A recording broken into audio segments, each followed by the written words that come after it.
volume hydraulic fracking and public health implications.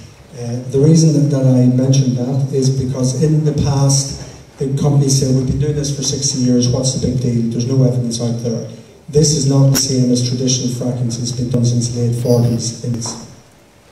So what I'm going to cover is the precautionary principle, cautionary tales, what we know, what we don't know, and the bottom line is science takes time and so can many illnesses. So modern hydraulic fracturing has basically been allowed for roughly 10 years, and a lot of the changes have actually only come in the last 5 years, as was mentioned. So traditional fracking versus high volume hydraulic fracturing. And as was stated before, the whole thing in this area is shallow fracking. So in the past, the maximum they were allowed to use was 80,000 gallons down one well once, versus the new modern high volume and in fact high density hydraulic fracturing, which is roughly 4 million gallons of water per well, several times with 16 more wells per pad.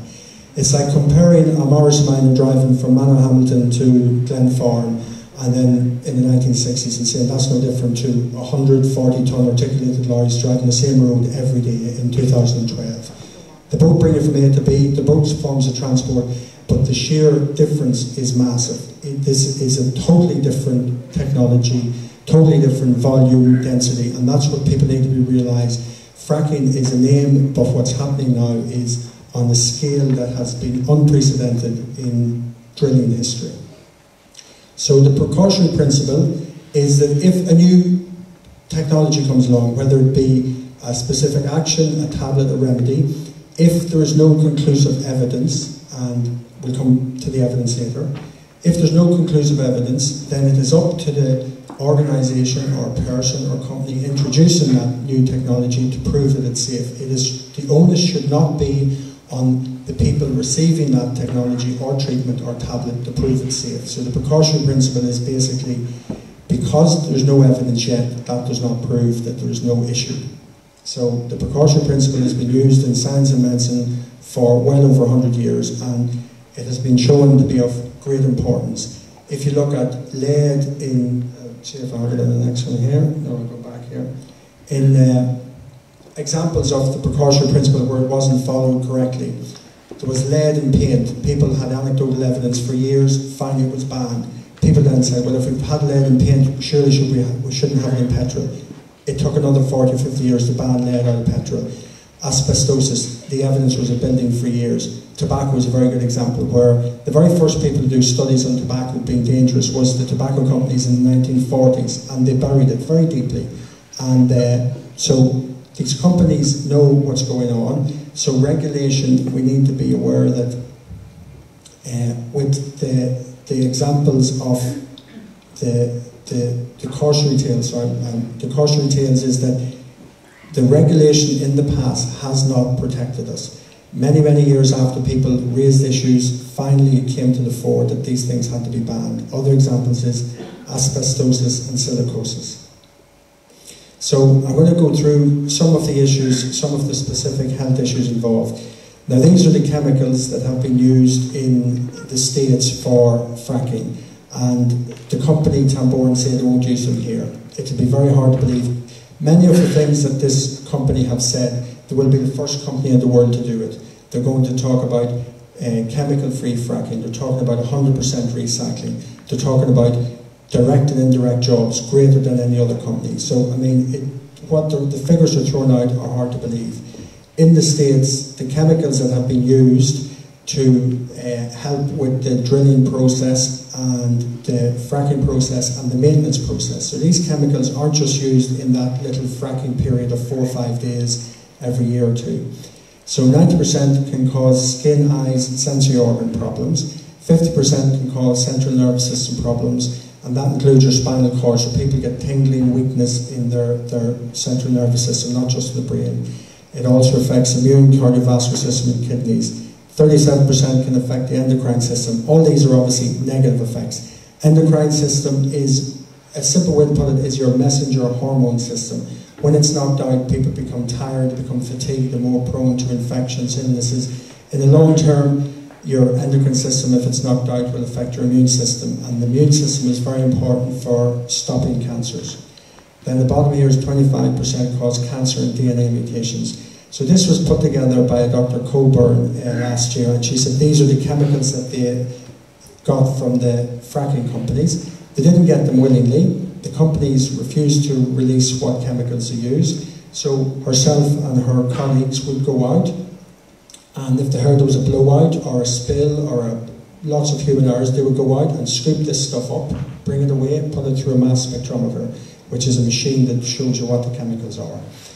In a lot of the reports you'll see the name of somebody plus et al. I used to think this bloke Al done an awful lot of research. But et al. Is Latin for and everybody else involved. So they normally just give the name of the lead researcher, and et al. Is the other folks involved. So that is the chemicals that are regularly used in the States.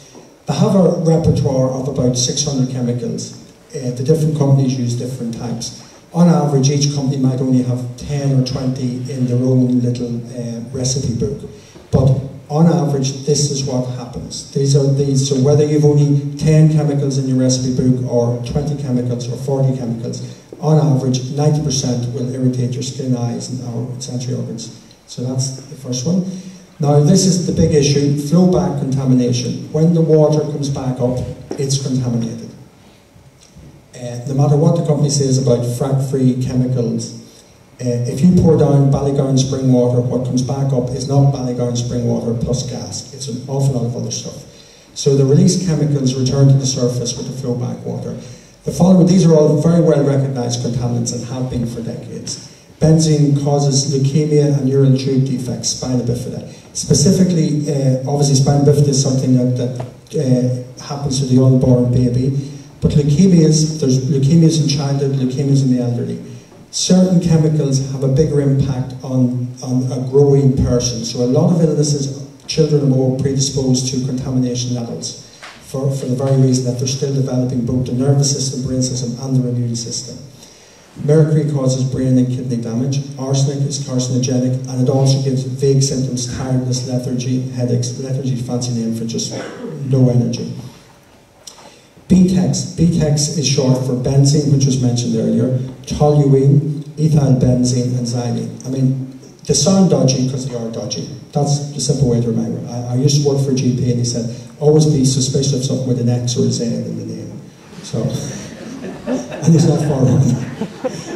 So, respiratory disease, memory problems, fatigues, headaches, these things take a long time to come on. And one of the issues is that when people are exposed, they may cease to be exposed and still be well, and then years later the problems occur. Very low concentrations. Dr. Law, who's one of the physicians in America who's quite concerned about this, has talked about it, and we'll come on to it later, but very low concentrations. In the last few years, there's been a lot of research done into the fact that very small amounts of chemicals that can knock out our endocrine system, endocrine disruptors, they can have a knock-on effect years down the line. One of the reasons in the States that they've had difficulty gathering research is, first of all, what's going on now in the last 5 to 10 years is hugely different to the fracking of the last 40, 50 years. But the other thing is that the structure in the States where federal governments and state governments decide who runs the public health departments. We don't have enough funding, let's just let it go down to local council level. There's a report come out just last month from a master's of public health doctor in Berkeley, California. I just got hold of it at the weekend, Mr. Sean Koff. And he states clearly why there is a lack of information. And the lack of information is not that it's not happening, but it hasn't been documented. It is beginning to be documented, and this is a big thing. This industry's only taken off, and already in those 4 to 5 years, evidence is accruing. But one of the problems is, when the evidence comes out, it's hard for it to be collated, because in the States, for instance, if somebody presents to an emergency department and they believe it's related to the oil and gas industry contamination, the doctors can record that in the notes, but they're not allowed to build up databases, so that if the same emergency department got 40 cases over 2 or 3 years, anywhere else it would raise alarm bells. But Dr. Shonkoff points out that this has not happened in the States because they're told treat these as individual incidents. So public health departments here hopefully wouldn't allow that to happen. But this is why the evidence has been so slow to accrue. So endocrine disruption, parts per billion, parts per trillion. That's obviously very, very small amounts. Naturally occurring radioactive materials.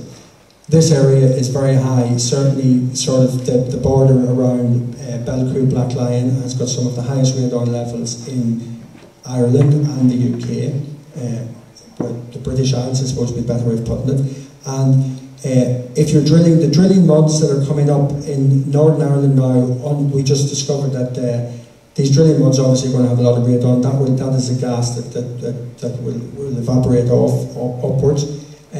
In 2009, the government exempted drilling muds with radioactive waste from the normal radioactive controls. So whether that was in anticipation of shale gas extraction, but at the moment it looks as if fracking goes ahead, then the naturally occurring radioactive materials of radon will not actually be even on the radar. And this is what Shonkoff states. An awful lot of things in the States don't come on the radar.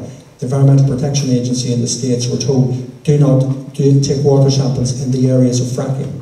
So they weren't legally allowed to actually do what they would normally do. And this is why it's taken time for the issues to come to the fore. DNA, obviously, we all know radioactive material predisposes to DNA mutation in cancer. So, Mackenzie et al., this is Colorado School of Public Health. Slowly but surely, the physicians and the scientists and the engineers of the States are beginning to wake up and say, listen, this is not a good idea, we need to get the evidence, and it's beginning to accrue. So Mackenzie and her colleague, she noted increased incidence of both cancer and non-cancer ill health in people living near shale gas areas compared to people living further away. In some areas, the studies the companies will say that doesn't prove anything. There's a difference between a causal relationship and a causal relationship, and it gets all bogged down in epidemiology and statistics. But the evidence suggests that we need to slow down and do more research.